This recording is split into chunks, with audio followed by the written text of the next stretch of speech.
Hello, this is Mrs. Nearing. This is a video on ice charts.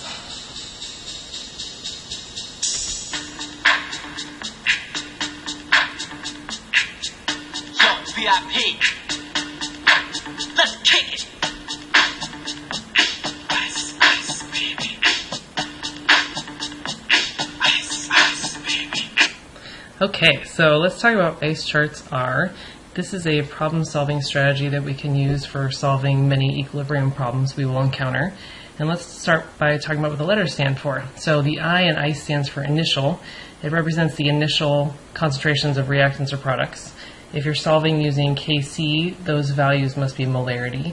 If you're solving using Kp, the values should represent pressures, and the pressures must be in units of atmospheres. Keep in mind some of the initial concentrations may be zero.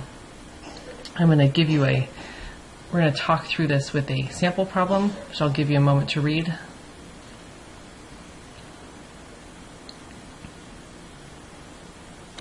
Okay, so here's an ice chart I've set up. Notice how each reactant or product gets its own column in order to keep that organized. Something to notice in this problem is I'm not given a value of molarity to begin with, but I'm given a moles and a volume. So it's important that I convert those numbers into molarities first before I plug them into my ice chart. And you will also notice that I am given starting amounts of A and B, but C is not mentioned anywhere, so I'm going to assume that I am starting with 0 C at the beginning. So my initial concentration there is 0. Okay, C stands for change. This value represents the change that occurs as the system reaches equilibrium. The important thing about this row is that the values in this row should match the mole ratios from the balanced chemical equation. And you might know the value of the change, or you might use X to represent this value if it's unknown. The other important thing about it is the sign on the left side of the arrow will be opposite to the sign on the right side of the arrow. So let's look at an example here. Notice that my mole ratio is 2 to 1 to 3, and if I look in my change column, my ratio is 2 to 1 to 3. So since I don't know what my change is in this case, I decided to use X to represent the change in B, and then I said A is going to be double that change since it's a 2 to 1 mole ratio, and C is going to be triple that change since I make 3 C's for every 1 B. Also notice that the sign on the left is negative. That's because my reactants are getting used up during the reaction, and the sign on the right is positive. That's because my products are being made during the reactions. They will have a positive change. The letter E stands for equilibrium, and this value represents the final concentration or pressure once the system reaches equilibrium. Again, if you're using Kc, this value should represent molarity. If you're using Kp, this value should represent a pressure in atmospheres. And you find the equilibrium amount by adding up the values from I and C. So again, going back to our example, I'm just going to take the value from I, which if I look at A, that's 0.25, and I'm going to add negative 2x to it. So my equilibrium value is 0.25 minus 2x. And you can go down the line and do the same thing for B. I'm going to do the same thing for C. So that's my equilibrium. Now what do I do with this? Well, once I have an ice chart filled out, then I can look at a K expression and solve for unknown. So going back to this problem, I have my balanced chemical equation, so I should be able to write a K expression. Our K expression is always products over reactants. I leave out any pure solids or liquids, which I don't have any of in this case, and the coefficients become the exponents in my K expression. So in this case it's 3x cubed, and then 0.25 minus 2x squared, and then 0.30 minus x. And I know the value of K because it was given to me in this case in the problem. So notice how I now have an equation with one unknown. X is my unknown, so I should be able to solve for X in this scenario. Sometimes you might know the value of X and not know the value of K, so you could use this situation to solve for K, which is actually what we're going to do in the next two practice problems. And this is similar to the first lab we're going to do involving equilibrium. Okay, so here's sample problem number 1. Take you a moment to read through this sample problem.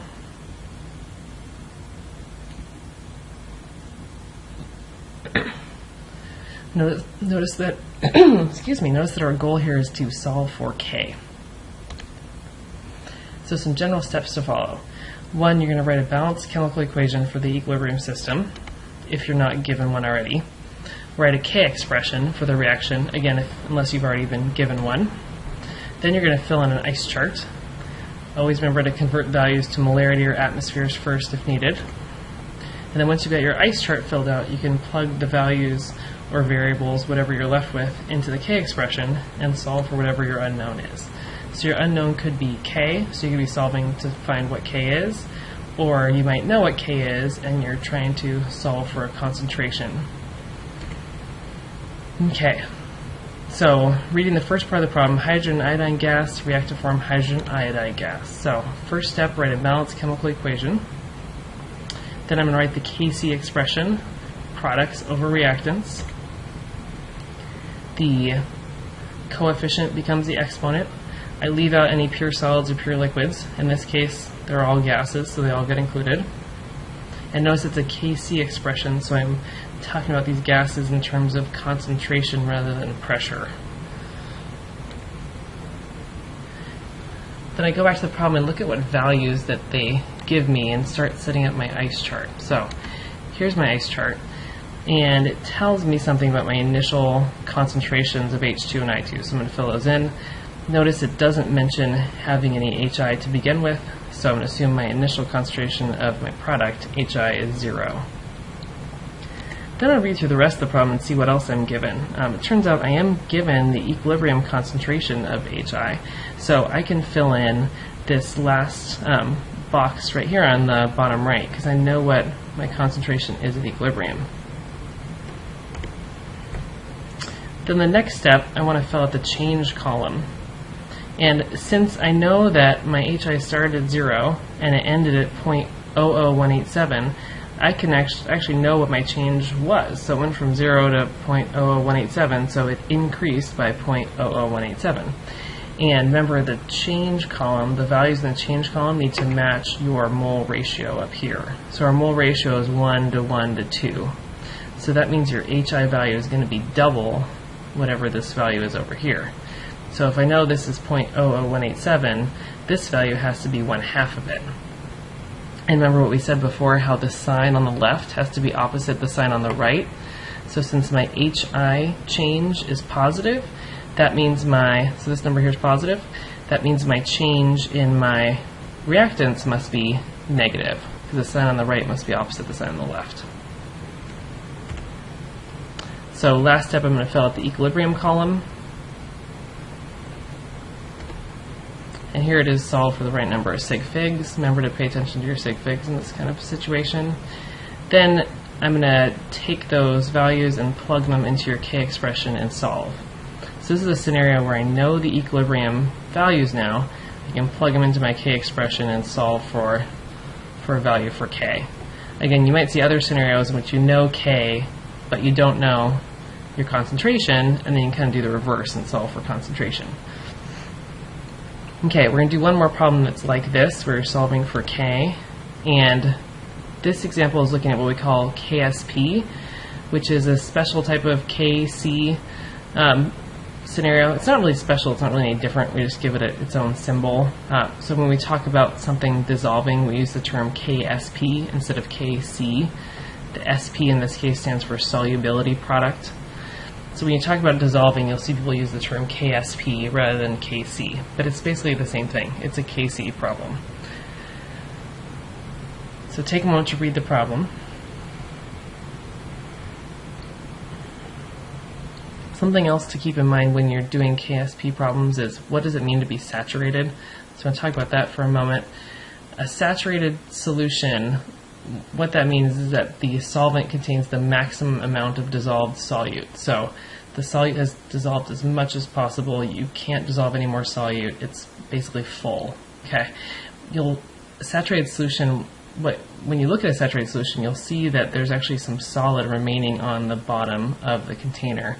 And a saturated solution is at equilibrium, meaning that the rate at which these solid particles are dissolving into the solution is the same as the rate at which the particles in solution are precipitating out to form the solid. So if someone says you have a saturated solution, recognize that solution is at equilibrium and that solid has dissolved as much as it possibly can.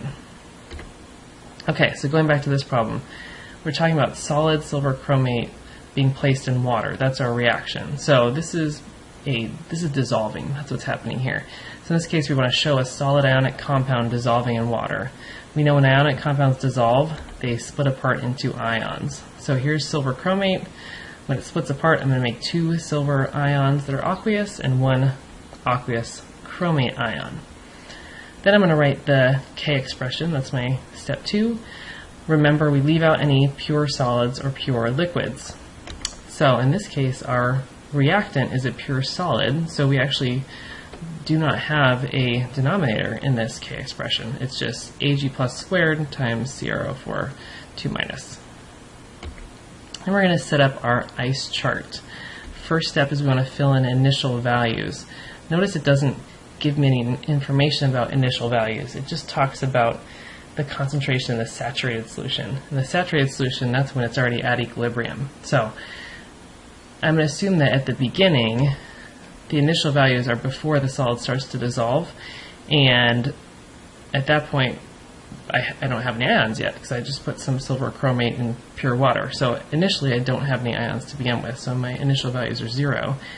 And notice under the first column with the solid, I kind of just drew a dashed line through here, and the reason why is if you have a reaction that involves a pure solid or a pure liquid, those things get left out of the K expression.